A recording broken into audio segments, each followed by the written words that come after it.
الحمد لله وكفى وسلام على عباده الذين اصطفى أما بعد فأعوذ بالله من الشيطان الرجيم بسم الله الرحمن الرحیم۔ محترم معزز سامعین کرام، حضرت حنظلہ رضی اللہ عنہ فرماتے ہیں کہ میں ایک مرتبہ راستے میں گزر رہا تھا کہ حضرت ابوبکر صدیق رضی اللہ عنہ سے ملاقات ہو گئی، سلام و دعا ہوئی۔ حضرت ابوبکر صدیق رضی اللہ عنہ نے مجھ سے پوچھا، کیف انت یا حنظلہ، حنظلہ کیا حال ہے؟ میں اپنی دھن میں تھا، میں نے اپنی اسی دھن میں جواب دیا کہ نافق حنظلہ، یعنی حنظلہ کا حال کیا پوچھتے ہو؟ حنظلہ تو منافق ہو گیا، یعنی اپنے بارے میں کہا کہ میں تو منافق ہو گیا۔ حضرت ابوبکر صدیق رضی اللہ عنہ نے فرمایا، سبحان اللہ ما تقول، یہ تم کیا کہہ رہے ہو اور کیسے الفاظ زبان سے نکال رہے ہو کہ میں منافق ہو گیا؟ انہوں نے فرمایا، مجھے تو خطرہ یہی ہے کہ میں منافق ہو گیا۔ حضرت ابوبکر صدیق رضی اللہ عنہ نے فرمایا، کیسے منافق ہو گئے؟ انہوں نے جواب دیا کہ ہم جب حضور صلی اللہ علیہ وسلم کے مجلس میں جاتے ہیں اور آپ کے پاس بیٹھتے ہیں تو وہاں ہمارے دل کی یہ حالت ہوتی ہے کہ ہمارا دل اللہ تعالیٰ کی طرف متوجہ ہوتا ہے اور جنت و دوزخ کا دھیان پیدا ہوتا ہے، آخرت کا دھیان پیدا ہوتا ہے۔ ایسا معلوم ہوتا ہے گویا کہ ہم جنت و دوزخ اور آخرت کو اپنی آنکھوں سے دیکھ رہے ہیں، اور آپ صلی اللہ علیہ وسلم کی باتیں دل میں بیٹھ جاتی ہے اور اللہ تعالیٰ کی یاد تازہ ہو جاتی ہے۔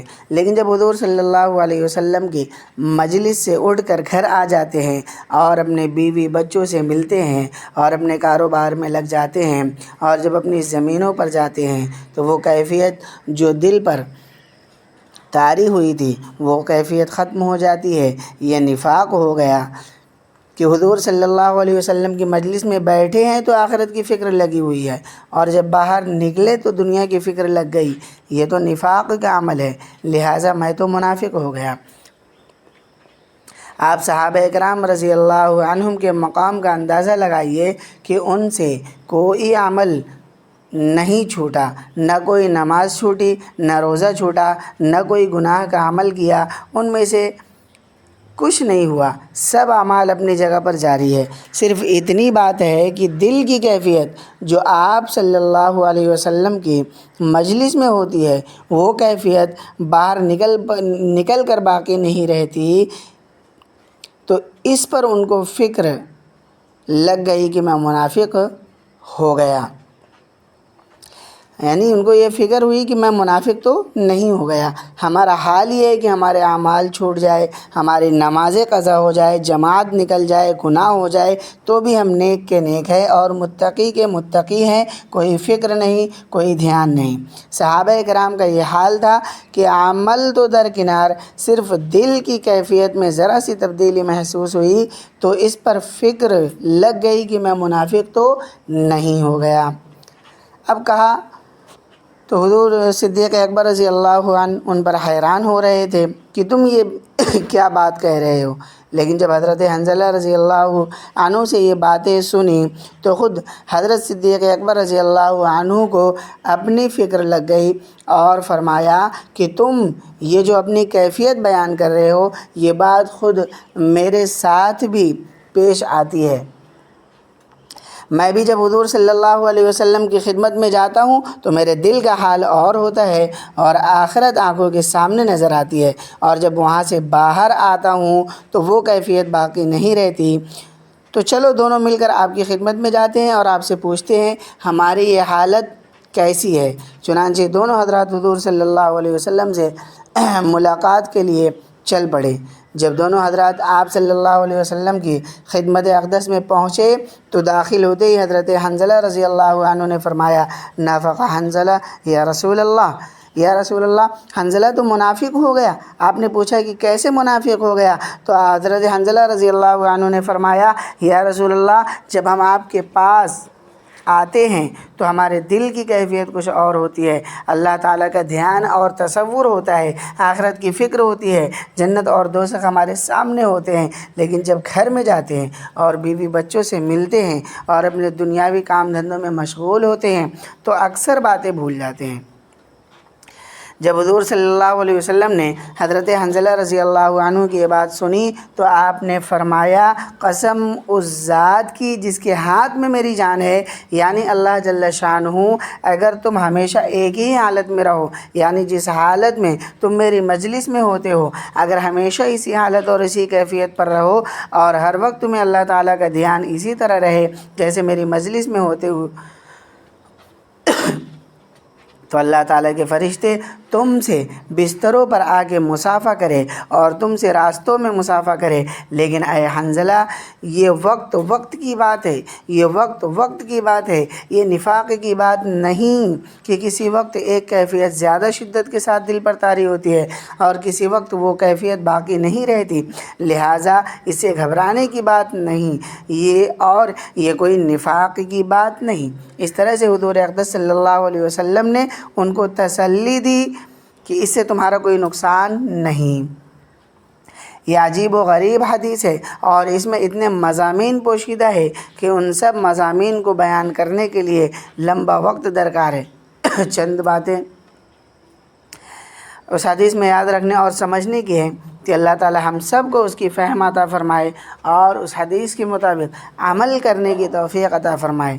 پہلی بات جو اس حدیث سے معلوم ہو رہی ہے وہ یہ کہ صحابہ کو ہر آن ہر وقت یہ فکر اور دھڑکا لگا ہوا ہے کہ پتہ نہیں ہماری کیا حالت ہے۔ اسی فکر کا نام تقویٰ ہے۔ تو تقویٰ کے اصل معنی ہے کھٹک، یعنی دل میں ہر وقت یہ کھٹک پیدا ہونا چاہیے، یہ فکر ہونی چاہیے کہ میں پتہ نہیں یہ میرا عمل درست ہو رہا ہے یا نہیں، میں سیدھے راستے پر جا رہا ہوں یا غلط راستے پر جا رہا ہوں۔ یہ جو اطمینان کامل ہوتا ہے کہ میں جس راستے پر جا رہا ہوں وہ ٹھیک ہے، یہ خطرناک معاملہ ہے۔ آخری وقت تک اور مرتے دم تک آدمی کو یہ فکر ہونی چاہیے کہ پتہ نہیں کہ میں صحیح ہوں یا غلط ہوں، پتہ نہیں کہ میں صحیح راستے پر جا رہا ہوں یا غلط راستے پر جا رہا ہوں۔ یہ فکر حضرات صحابہ کرام کو ہمیشہ رہتی تھی اور اسی فکر نے ان کو کس بلند مقام پر پہنچا دیا۔ بہرحال مرتے دم تک یہ فکر اور دھن لگی رہنی چاہیے کہ میرے اندر کوئی کمی تو نہیں ہے، اگر کمی ہے تو اس کو دور کرنے کی فکر کروں۔ ایک سبق تو اس حدیث سے یہ ملا۔ دوسرا سبق اس حدیث سے یہ مل رہا ہے کہ حضور صلی اللہ علیہ وسلم نے حضرت حنظلہ رضی اللہ عنہ کو جو تسلی دی، اسے یہ بات معلوم ہوئی کہ دین کے اندر قلب کی کیفیات و حالات بذات خود مقصود نہیں، بلکہ مقصود اعمال ہے۔ اگر اعمال درست ہوں، اعمال سیدھے راستے کے ہوں اور اللہ تعالیٰ کی رضا کے مطابق ہوں تو انشاءاللہ نجات ہو جائے گی۔ اب آج کل جاہل پیروں اور فقیروں نے جو یہ باتیں مشہور کر دی ہے کہ دل جاری ہونا چاہیے اور دل دھڑکنا چاہیے، یاد رکھیے اس کا شریعت، طریقت اور تصوف سے کوئی تعلق نہیں۔ اصل مقصود یہ ہے کہ اعمال درست ہونے چاہیے۔ اس موضوع پر اس سے پہلے بھی کئی بار ہمارے بڑے علماء کرام کے بیانات ہوتے رہتے ہیں، آپ ان کو بھی سنیں، انشاءاللہ بہت فائدہ ہوگا۔ تیسرا سبق جو اس حدیث سے مل رہا ہے وہ بڑا اہم ہے، وہ یہ کہ بظاہر یوں لگتا ہے کہ جب حضور صلی اللہ علیہ وسلم نے حضرت حنظلہ رضی اللہ عنہ سے یہ فرمایا کہ اگر تمہاری حالت ایک جیسی رہے، یعنی اللہ تعالیٰ کی طرف دھیان کی جو حالت میری مجلس میں رہتی ہے وہی حالت مستقل اور ہمیشہ باقی رہے، تو فرشتے تم سے آ کر مصافحہ کریں گے۔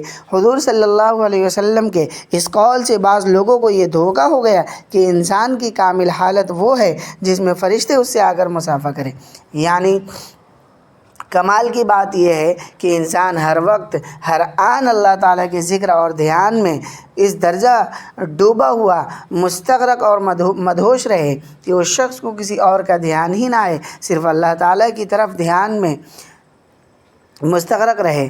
یہ ہے کمال کی حالت جس کے بارے میں حضور صلی اللہ علیہ وسلم نے فرمایا فرشتے آ کر تم سے مصافحہ کریں۔ بظاہر ایسا معلوم ہوتا ہے کہ حضور یہ فرما رہے ہیں کہ وہ حالت زیادہ کامل ہے اور جس حالت میں تم اس وقت ہو وہ حالت اس کے مقابلے میں ناقص ہے۔ بعض لوگ اس دھوکے میں پڑے ہوئے ہیں، خوب سمجھ لیجئے۔ مفتی تقی عثمانی صاحب اپنی کتاب میں لکھتے ہیں کہ حضرت مولانا محمد یعقوب صاحب نانوتوی رحمۃ اللہ علیہ نے اس حدیث کی تشریح میں عجیب و غریب بات ارشاد فرمائی ہے کہ یہ بات درست نہیں کہ وہ کامل حالت ہے جس میں فرشتے آ کر مصافحہ کرے، اور جس حالت میں حضرت حنظلہ رضی اللہ عنہ اس وقت تھے وہ ناقص حالت تھی۔ کیوں؟ اس لیے یہی حالت حضرت صدیق اکبر کی بھی تھی۔ اگر یہ حالت ناقص تھی تو پھر یہ کیا کہنا پڑے گا کہ معاذ اللہ حضرت صدیق اکبر رضی اللہ عنہ کی حالت ناقص تھی، حالانکہ صدیق اکبر رضی اللہ عنہ کی حالت کبھی ناقص نہیں ہو سکتی، کیونکہ حضور کے بعد صدیق اکبر سے افضل مخلوق اس دنیا میں پیدا ہی نہیں ہوئی، لہٰذا یہ حالت ناقص نہیں، کامل حالت وہی ہے جو حضرت حنظلہ کی تھی، جو حضرت صدیق اکبر رضی اللہ عنہ کی تھی۔ کیوں؟ اس لیے کہ حضور صلی اللہ علیہ وسلم نے یہ جو فرمایا کہ فرشتے آ کر تم سے مصافحہ کرے، اس کا مقصد یہ تھا کہ اگر ہر وقت اللہ تعالیٰ کا ہی دھیان رہے اور اللہ تعالیٰ کے دھیان کے علاوہ کسی اور چیز کا دھیان نہ آئے تو پھر تم انسان نہیں رہو گے، فرشتے ہو جاؤ گے۔ اور انسان کے لیے کامل بات یہ ہے کہ وہ انسان رہے، فرشتہ بن جانا کوئی کمال نہیں۔ جب اللہ تعالیٰ نے تمہیں انسان بنایا ہے تو تم فرشتے بننے کی کوشش کیوں کرتے ہو؟ انسان ہی رہو، آدمی رہو، آدمی پر آدمیت کامل ہوگی، بشریت کامل ہوگی، تو یہی تو تمہارا کمال ہے۔ اگر فرشتے ہو گئے تو تمہارا کمال نہیں بلکہ تمہارا نقصان ہے۔ بہرحال حضور اقدس صلی اللہ علیہ وسلم نے ان کو تسلی دیتے ہوئے فرمایا کہ تمہیں گھبرانے کی بات نہیں، اس لیے تم اس وقت جس حالت میں ہو یہی تمہارا کمال ہے، یہی بشریت کا کمال ہے، اور تم جو یہ سوچ رہے ہو کہ جو حالت تمہاری میری مجلس میں ہوتی ہے وہی حالت تمہاری ہر حال میں برقرار رہے، وہ انسان کی حالت نہیں، وہ فرشتوں کی حالت ہے، یہ ان کے لیے کمال ہوگا، تمہارے لیے کمال نہیں۔ تمہارے لیے کمال یہ ہے کہ اللہ تعالیٰ کی طرف سے بھی دھیان رہے اور اس کے ساتھ ساتھ دوسرے کام کو بھی انجام دیتے رہو جو تمہارے فرائض میں داخل ہے۔ اللہ تعالیٰ نے اپنے حقوق کے ساتھ بندوں کے حقوق بھی تمہارے ساتھ وابستہ کیے ہوئے ہیں، وہ بھی ساتھ ساتھ ادا کرتے رہو، تو یہ کمال ہے، نہ یہ کہ تم فرشتے بن جاؤ اور اللہ تعالیٰ کے سوا کسی کا دھیان ہی نہ آئے۔ یہ جو بعض بزرگوں سے منقول ہے کہ وہ صبح سے لے کر شام تک استغراق کی حالت میں رہتے تھے اور یہاں تک کہ اپنے بچوں کو نہیں پہچانتے تھے، جیسے حضرت شیخ عبدالقدوس گنگوہی کے بارے میں مشہور ہے کہ ان کے پاس ان کے بچے آئے اور اگر سلام کیا تو آپ پہچانے نہیں، اور ان بچوں سے پوچھا کہ تم کون ہو؟ انہوں نے کہا کہ آپ ہی کے تو بچے ہیں۔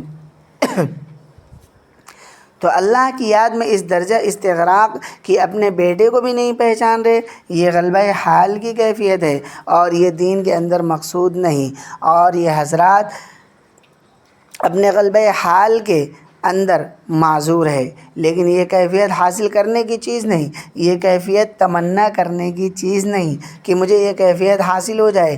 تمنا کرنے کی چیز وہی ہے جو نبی کریم صلی اللہ علیہ وسلم کی سنت ہے، چنانچہ کبھی حضور صلی اللہ علیہ وسلم پر استغراق طاری نہیں ہوا۔ تمنا کرنے کی چیز یہ ہے، اور یہی بشریت کا کمال ہے۔ جہاد بھی ہو رہا ہے اور رات میں نماز کے لیے کھڑے ہیں تو پاؤں پر ورم بھی آ رہا ہے، اور حضرت عائشہ صدیقہ رضی اللہ عنہا کے ساتھ دوڑ بھی لگائی جا رہی ہے۔ یہ ہے کمال اور یہی بشریت کا تقاضا ہے۔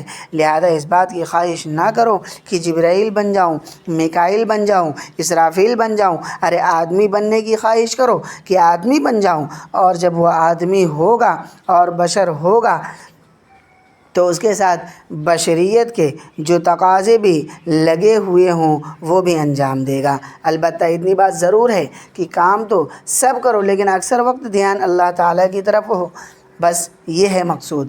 یہ جو طریقت اور تصوف میں ریاضتیں اور مجاہدات کرائے جاتے ہیں اور ذکر و اذکار کرائے جاتے ہیں، ان سب کی منزل مقصود اللہ تعالیٰ سے نسبت حاصل ہو جانا ہے۔ اور یہ نسبت کیا ہے؟ نسبت یہ ہے کہ اکثر اوقات اللہ تعالیٰ کی طرف دھیان رہے، جن کو بعض حضرات کثرت ذکر اور دوام طاعت سے تعبیر کرتے ہیں۔ زبان سے کثرت سے ذکر ہو اور دل میں اللہ کا دھیان رہے اور اللہ تعالیٰ کی اطاعت میں وقت گزرے اور کوئی معصیت سرزد نہ ہو، بس اسی کا نام نسبت ہے۔ اور جب یہ نسبت حاصل ہو جاتی ہے تو پھر اس شخص کی یہ کیفیت ہوتی ہے کہ وہ دفتر میں کام بھی کر رہا ہے، وہ بیوی بچوں کے ساتھ ہنسی مذاق بھی کر رہا ہے، اور وہ دکانداری بھی کر رہا ہے، اور وہ کھیتی باڑی بھی کر رہا ہے، لیکن اس کا رشتہ، اس کا تعلق اللہ تعالیٰ سے جڑا ہوا ہے، اور یہ کیفیت حاصل ہو جاتی ہے۔ تو اسی کا نام نسبت باطنی ہے، اور اسی کو حصول نسبت بھی کہتے ہیں۔ اسی کو صوفیاء کرام مشاہدہ بھی کہتے ہیں۔ مشاہدہ کا مطلب یہ ہے کہ اللہ جل شانہ کی صفات کا مشاہدہ اور اللہ تعالیٰ کی یاد کا دل میں پیوست ہو جانا۔ بعض لوگ مشاہدہ کے معنی یہ سمجھتے ہیں کہ اللہ تعالیٰ کا دیدار، حالانکہ اس دنیا میں اللہ تعالیٰ کو کوئی نہیں دیکھ سکتا، کسی نے نہیں دیکھا، اور حضرت موسیٰ علیہ السلام بھی نہیں دیکھ پائے، لہٰذا اللہ تعالیٰ کو دیکھ تو نہیں سکتے، لیکن اللہ تعالیٰ کی طرف یہ دھیان بند جاتا ہے کہ میں جو کام کر رہا ہوں وہ اللہ تعالیٰ کی مرضی کے مطابق کر رہا ہوں یا نہیں۔ اللہ تعالی ہمیں بھی یہ کیفیت اور دھیان عطا فرما دے۔ یہ کیفیت ایسی ہے جو کہنے سننے سے سمجھ میں نہیں آتی، لیکن ہوتا یہ ہے کہ جب انسان کثرت سے ذکر کرتا ہے، اللہ کو یاد کرتا ہے، اللہ کی اطاعت اور عبادت میں لگا رہتا ہے، تو پھر اللہ تعالیٰ کا دھیان اور اللہ تعالیٰ کی یاد اس کے دل میں پیوست ہو جاتی ہے۔ یہ ایک کیفیت ہوتی ہے، اور اس میں انسان چل پھر رہا ہے اور دنیا کے دوسرے تمام کام بھی کر رہا ہے، لیکن اس کے دل کی سوئی اللہ تعالیٰ کی طرف ہوتی ہے۔ جیسے آپ نے قطب نما دیکھا ہوگا، اس کی سوئی ہمیشہ شمال کی طرف رہتی ہے، اس کو چاہے کسی بھی طرف گھماؤ پھراؤ، لیکن اس کی سوئی ہمیشہ پچھم کی طرف رہے گی۔ اسی طرح اس دل کی سوئی اللہ تعالیٰ کی طرف مڑ جاتی ہے، اور آدمی کہیں بھی جائے اور وہ کسی بھی حال میں ہو، چاہے وہ جلوت میں ہو یا خلوت میں ہو، گھر میں ہو یا دکان میں ہو یا مکان میں ہو، بازار میں ہو یا دفتر میں ہو، سفر میں ہو یا حضر میں ہو، زراعت کر رہا ہو یا تجارت کر رہا ہو، لیکن اس کے دل کی سوئی اللہ تعالیٰ کی طرف مڑی ہوئی ہے، بس اسی کا نام ہے نسبت باطنہ۔ اللہ تعالیٰ ہم سب کو یہ نسبت عطا فرمائے۔ لیکن اس نسبت باطنہ کے یہ معنی نہیں ہوتے کہ استغراق طاری ہو گیا اور کسی دوسری کی تیسری چیز کی طرف دھیان ہی نہیں جانا، ایسا نہیں، بلکہ ضرورت کے مطابق دوسری چیزوں کی طرف بھی دھیان جاتا ہے، اور انسان دوسرے دنیاوی کام بھی کرتا ہے، لیکن دل کی سوئی ہر وقت اللہ تعالیٰ کی طرف لگی ہوتی ہے۔ جیسے کسی نے یعنی ہاتھ تو کام کاج میں لگا ہوا ہے، لیکن دل بیار دست بکار، لیکن دل کا تعلق اللہ تعالیٰ سے جڑا ہوا ہے۔ بس اللہ تعالیٰ یہ کیفیت عطا فرما دے، اور یہ کیفیت نہ تو بیان کرنے سے حاصل ہوتی ہے نہ سننے سے حاصل ہوتی ہے، بس اللہ تعالیٰ یہ کیفیت عطا فرما دیتے ہیں۔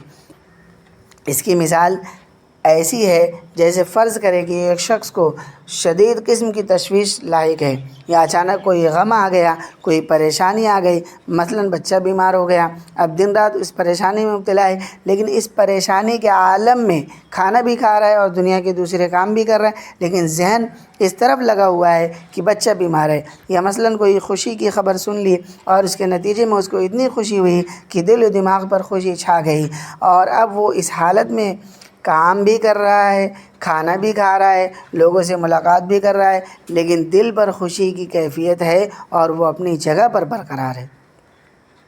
بالکل اسی طرح جب اللہ تعالیٰ کی یاد، اللہ تعالیٰ کا دھیان دل میں پیوست ہو جاتا ہے، اس وقت تو دنیا کے سارے کام تو کر رہا ہوتا ہے، لیکن اس کے دل کی سوئی اللہ تعالیٰ کی طرف لگی ہوئی ہوتی ہے۔ بس یہی مقصود ہے۔ اس کو چاہے نسبت کہو یا اس کو مشاہدہ کہو، یہ سب صوفیاء کرام کی اصطلاحات ہے، لیکن حضرت تھانوی رحمۃ اللہ علیہ فرمایا کرتے تھے ان اصطلاحات کی پھیر میں مت پڑنا۔ حاصل یہ ہے کہ انسان اللہ تعالیٰ کے ذکر کی مشق کرے، اور اس کا پہلا زینہ ذکر لسانی ہے کہ انسان چلتے پھرتے اٹھتے بیٹھتے اللہ تعالیٰ کا ذکر جاری رہے۔ لا الہ الا اللہ۔ جب انسان یہ ذکر جاری رکھتا ہے تو رفتہ رفتہ وہ ذکر دل کی طرف منتقل ہونا شروع ہو جاتا ہے۔ بعض لوگ کہتے ہیں کہ صرف زبان سے ذکر کرنے سے کیا حاصل، جب دل میں ذکر نہیں۔ بات یہ ہے جب تک زبان پر ذکر نہیں ہوگا تو پھر دل میں بھی ذکر نہیں آئے گا۔ اس لیے زبان سے ذکر کرنا یہ پہلی سیڑھی ہے، اس لیے چلتے پھرتے ذکر کرنے کی عادت ڈالو۔ مشق کرنے سے یہ چیز حاصل ہو جائے گی انشاءاللہ۔ اللہ تعالیٰ مجھے بھی اور آپ سب کو بھی عمل کی توفیق عطا فرمائے۔